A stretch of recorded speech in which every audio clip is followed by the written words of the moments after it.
महाराज शिव महापुराण तो यहां तक कहती है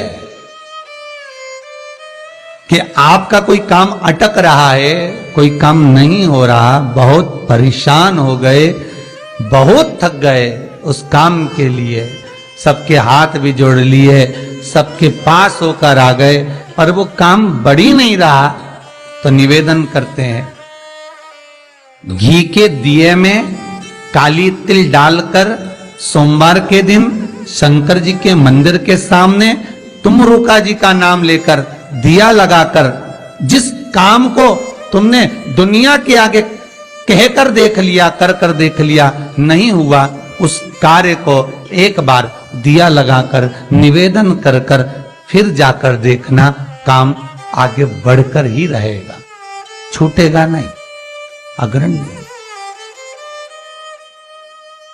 कोई सहज नाम नहीं है तुमरुका जी का। कौन है तुमरुका?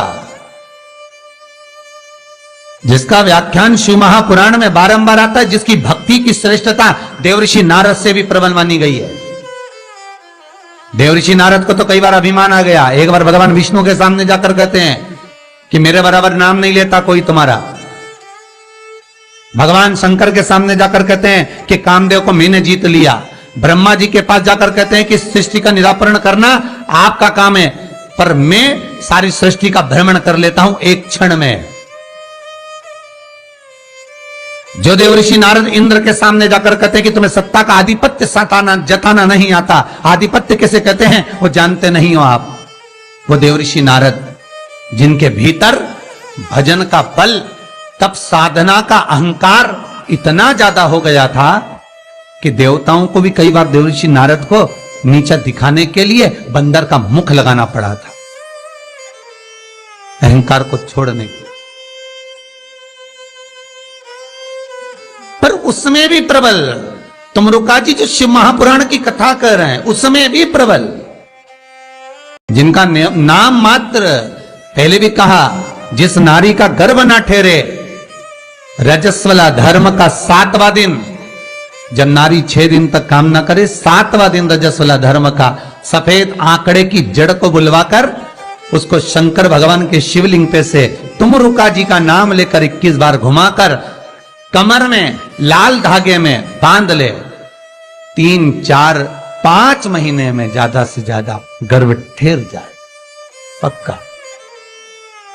विश्वास रखकर शिव जी का नाम ले, तुमरुका का स्मरण कर,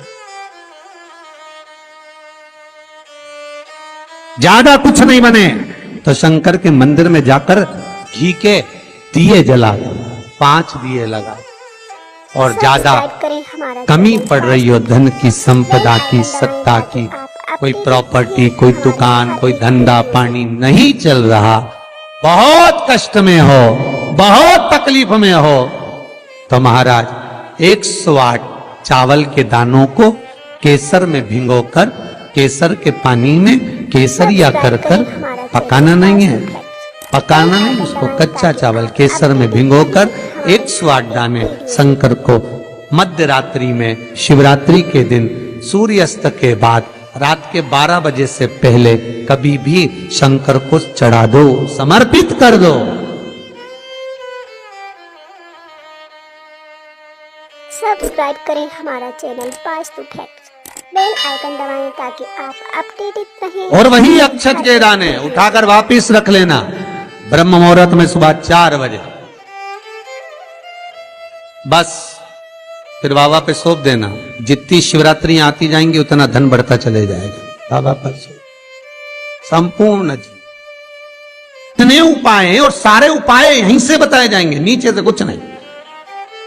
नीचे उतरने के बाद हमें कोई मतलब ही नहीं, हम क्या बोले ना बोले हमें उससे मतलब नहीं। ये व्यासपीठ श्री सुखदेव जी की है, ये व्यासपीठ श्री व्यास जी महाराज की है, ये व्यासपीठ श्री सूत जी महाराज की है, और ये व्यासपीठ इन सबसे पहले मेरे देव अधिदेव महादेव की है, जिन्होंने अमर गुफा में अमर कथा माता पार्वती को श्रवण कराई थी। बाकी के तो सुखदेव जी, व्यास जी, सूत जी, ये सब बात के, पर सबसे पहला वक्ता मेरा शिव है।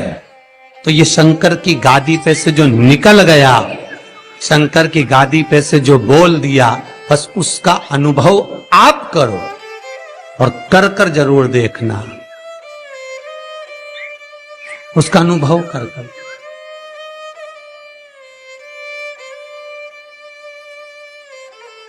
सुबह 6:42 पर इंदौर से किसी बहन का फोन था, रोते हुए आया था। आप लोग कहेंगे तो मैं नंबर भी दे दूंगा, समीर जी के मोबाइल। 6:42 पे फोन आया था और रोते हुए फोन आया था कि मेरा एक ही लड़का है और वो वेंटिलेटर पर पड़ा हुआ है। रात को 1:30 बजे से मैं 1:30 बजे से परेशान हो रही हूं, फोन पर फोन लगा रही हूं, रात को कोई उठाया नहीं, सुबह तक लगा कर देख रही हूं। 6:42 पर फोन,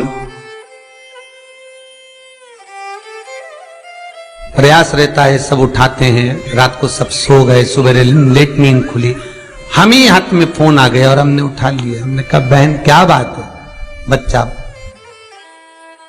वेंटिलेटर पर है, उपाय करा कोई सा? डॉक्टर अंदर जाने नहीं दे रहे। बच्चे के कपड़े हैं घर में है, पुराना कपड़ा है जो पहनता हो रोज डेली में, कोई लोवर टी शर्ट कुछ ऐसा, हाँ है। बस उस कपड़े को रख, एक कलश में अच्छा पानी भर ले और उसी में दूध डालकर, बेलपत्री डालकर शिव को समर्पित करना प्रारंभ कर दे। 11:30 बजे दोपहर में फोन था, वेंटिलेटर हट चुका है और बालक स्वस्थ हो गया। करना आपको है, हम तो केवल बता सकते हैं, और वो भी ये शिव महापुराण में जो लिखा होगा, स्कंद पुराण में जो दिया होगा, इन पुराणों में जो होगा वो बताना है, इससे हटकर कुछ नहीं। ऐसी फालतू बातें ढेर सारी तो बताने वाले ढेर सारे पड़े, पत्रिका दिखाने जाओ तुम्हारे ऐसा कर देंगे, वास्तु शास्त्री के पास जाओ ये पाइप बदल दो, ये कमरा बदल दो, ये जगह बदल दो, किसी के कोई के पास भी जाओगे तो कुछ ना कुछ तो दे ही देगा। और यहां से तो केवल ना कोई भभूति है, ना कोई हमारे पास में जल है, ना हमारे पास में कोई बेल है, ना हमारे पास में कोई बाबा जोगी है। हमारे पास में तो ये शिव महापुराण है, इसमें जो बाबा ने लिख दिया, शंकर जो कर दिया, कह दिया, बोल दिया, बस उसी का स्मरण आप कर लीजिए। मुझे विश्वास है वो दुनिया का दुख हरने वाला आपके दुख भी हर लेगा, इतना विश्वास रखता हूं। कितना सुंदर संवाद शिव महापुराण की कथा कहती है, कितना सुंदर कहती है कि आप